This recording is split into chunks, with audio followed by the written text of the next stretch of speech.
Bagaimana mutiara pertama dirangkai, lalu yang kedua merangkai yang ketiga dan seterusnya. Demikian pula adanya.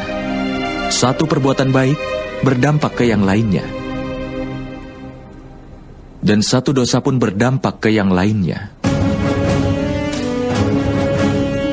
Penyebab dari dosa adalah kesombongan seseorang. Seseorang dapat menghindari dirinya dari perbuatan dosa hanya saat dia melihat hukumannya. Tapi kadangkala dia dibutakan kesombongannya. Kebiasaan untuk berbuat zalim dan jahat akan membuatnya semakin sering melakukan itu. Tindakan membahayakan dan perbuatan tidak adil masih bisa ditoleransi. Itu juga termasuk kejahatan yang masih bisa diampuni dalam lingkungan masyarakat itu. Itu hukuman yang dapat langsung diputuskan oleh mereka. Masyarakat itu yang memutuskan hukumannya. Tetapi dalam tatanan masyarakat ini, hukuman atas sebuah kesalahan diputuskan oleh orang yang paling kuat.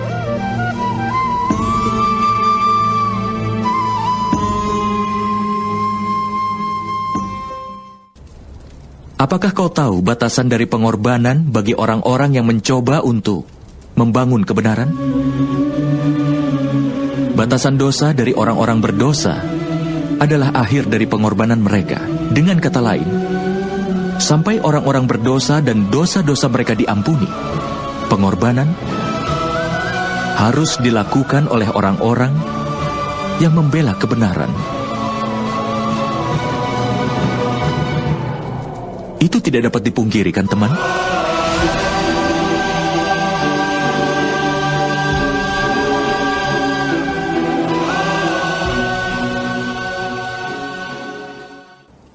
Makhluk yang lahir sebagai manusia biasa tidak akan bisa melakukan keajaiban. Orang yang lahir dari rahim seorang wanita, maka dia pasti terikat oleh aturan dari dunia fana. Kelahiran, usia, tua, penyakit, kematian tidak akan pernah bisa dia lepaskan. Tapi keajaiban memang terjadi, Paman. Itu memang benar, Satanika. Tapi keajaiban yang satu ini dilakukan oleh dewa.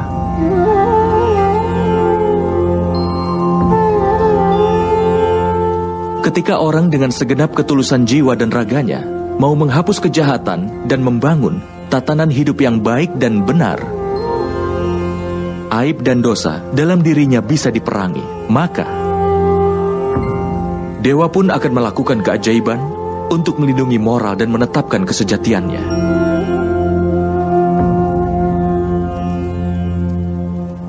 Ketika seseorang berserah dan membuang keegoisannya dan segala dosanya, dan dia pun sudah siap untuk mengorbankan segala miliknya, maka seluruh makhluk ciptaan akan diberkahi dengan mukjizat.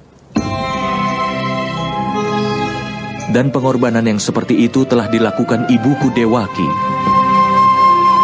Dan keajaiban pun terjadi di penjara itu, nak. Ini adalah keseimbangan penciptaan.